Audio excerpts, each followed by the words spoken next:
Alright guys, so today we will be taking a quick look at the top 5 launchers of 2015, so let's get right into it.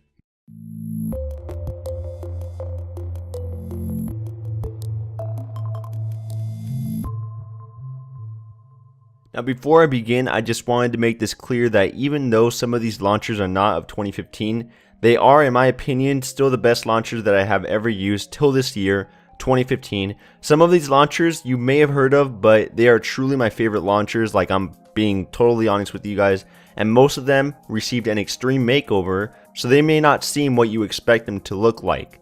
So let's get right into it, starting it off at number 5. 5. Z Launcher. So Z Launcher is a very recent launcher released by Nokia, and the reason I enjoy this launcher so much is because of its minimalistic theme. Now every text, icon, and font are white and follow the same design aspects. There's only one page showing you your most recent activities, such as contacts and applications being used, and of course you have an app drawer with all of your applications in columns in alphabetical order. You also have 2 icons for the Google Play Store and the settings to Z Launcher, and I really enjoy the icons in this application. The launcher looks great, everything seems nice. Now something really cool is actually their search function. Basically you scribble the first letter of the application or contact you're looking for, and as you keep scribbling out the letters you can narrow down your search. It's extremely smooth and I can see why so many people enjoy it, but the only con to this launcher is that you cannot use your own widgets and it's not very customizable. That's one of the top reasons as to why Z Launcher is not my number 1 choice. 4. Terrain Home. Terrain Home is what you would call an informative launcher. Now the reason I say this is because you have a sidebar displaying just about everything you can think of. You can view your favorite contacts, your Facebook newsfeed, calendar events, weather, the stocks, popular YouTube videos, and the list goes on and on. I can see how a lot of people would find this to be very useful, and having everything on the left sidebar is great. On the right sidebar you also have all of your applications categorized in alphabetical order. A search function is also provided, letting you look up or search on a third-party website or applications on your phone. You can also have up to 8 pages for your favorite applications or widgets and a dock on your home screen.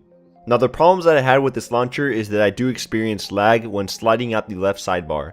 It's actually every single time I just load it up, it loads up everything, updates everything, and the launcher just slows down for a bit until it loads up, and you know, it's just a little bit annoying. But another thing is that it still follows that hollow look from back in Android 4.4 KitKat, but I don't find that really pleasing.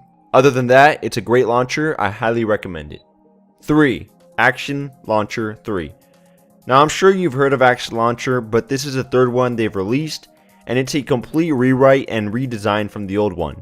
This launcher follows the Google Now launcher, and I do enjoy that a lot because it has some good extra features included, as well as having that lollipop experience in your phone. For example, there's a feature called Shutter where you can take a quick look at some of the social media applications that you have on your phone before even opening the application up. It's like a little window. And of course they have their famous sidebar filled with all of your applications categorized into columns. So in the settings you have a lot of customization options, such as changing the action bar at the top, changing the theme, changing the icons, and much more. And now you can have more than one page, whereas before you would only have one page. So I am glad they added this feature to have multiple pages on your home screen, as most launchers should. But some of these customizable options or settings can only be unlocked through the full version, which costs $4.99. I wouldn't mind paying for that, but to be completely honest, I don't really use this as my daily driver.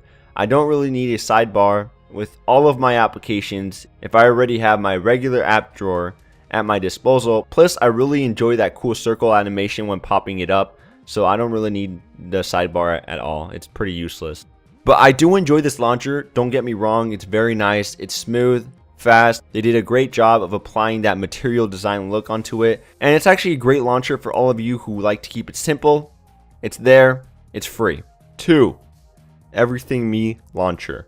Everything Me Launcher is one of the most organized launchers I've seen so far, and for this reason I had to hand it to them. The developers have really put a lot of work into this launcher. So when you load it up, the launcher for the first time, most of your applications are already categorized into folders. Your social media applications, your games, music, photos, the list goes on. And you even have Google Cards within the folders to let you know some news articles, some areas around you, places to eat, so on. A nifty feature is a widget called Prediction Bar. This little widget will anticipate what you will need throughout the day. For example, your news app in the morning, your calendar at work, and just applications that you need right now. Along with a clock widget to let you know what time it is, and it's just plain out beautiful. And the search function is included, and it's very beautiful, letting you search up just about anything. It's fast, it's smooth, but it's not number one. 1. Nova Launcher Free. Of course you've heard of Nova Launcher, but I've tried almost every launcher out there, and I always come back to this one. The reason I enjoy this launcher so much is because of the customization. I mean, you just can't compete with all of the customization options that you have in this launcher. You can change the icons, the number of dock pages, the number of dock icons, the grid size, the menu options, tab orders, the transitions, the page previews, the folders, etc. It's a lot of stuff you can customize. You also have some really neat animations, such as switching tabs in the app drawer, opening the app drawer, and opening an application. It looks very materialistic, and since I've been using this for over a year now, I can truly say this is probably the best launcher out there so far in my opinion. It's pretty similar to Apex Launcher actually, but I seem to go over to Nova because it has just a little bit more of customization and features included. Never experienced lag though, everything is smooth and loads up quickly, and I would recommend it to anyone who asked what is the best launcher. I would just